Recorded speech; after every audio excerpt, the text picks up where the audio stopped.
Hi, middle schoolers. I'm back.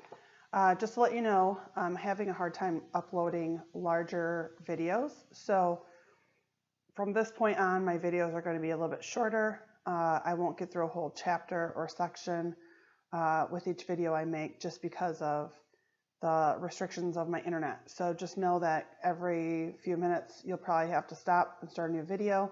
Just look at the labels to tell you what order you should be going in. All right, we'll pick up with, I believe this is chapter 4, Josef, Berlin, Germany, 1939, one day from home. It was like they were invisible. Josef and his sister followed their mother through the crowd of Lehrter Bahnhof, Berlin's main railway station.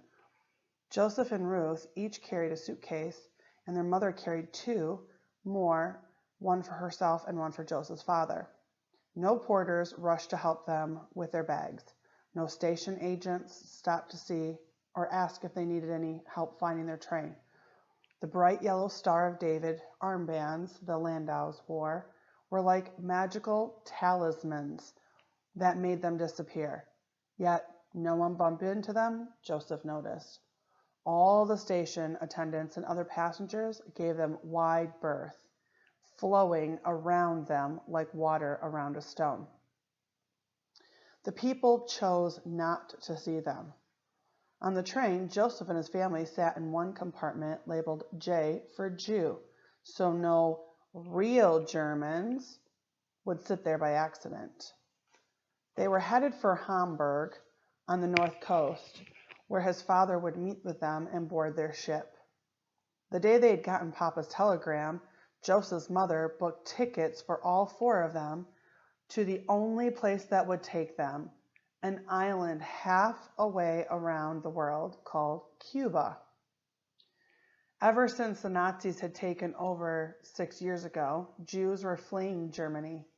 By now, May of 1939, most countries had stopped admitting Jewish refugees, or had lots of official applications you had to fill out and file and pay before they would let you in.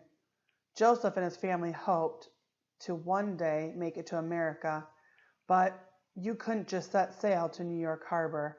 The United States only let in a certain number of Jews every year.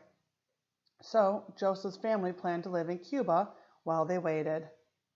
"I'm hot," Ruthie said, pulling at her coat. No, her mother said. "You must leave your coat on and never go anywhere without it. Do you understand? Not until we reach Cuba." "I don't want to go to Cuba," Ruth whined as the train got underway. Mama pulled Ruth into her lap. "I know, dear, but we have to go so all of us will be safe. It will be an adventure." Ruthie would have started kindergarten that year if the Jews were still allowed to go to school. She had bright eyes and wild brown hair cut in a bob, parted on the side, and a little gap between her two front teeth that made her look like a chipmunk. She wore a dark blue wool dress with a white sailor's collar and carried her white corduroy stuffed rabbit, Bitsy, everywhere she went.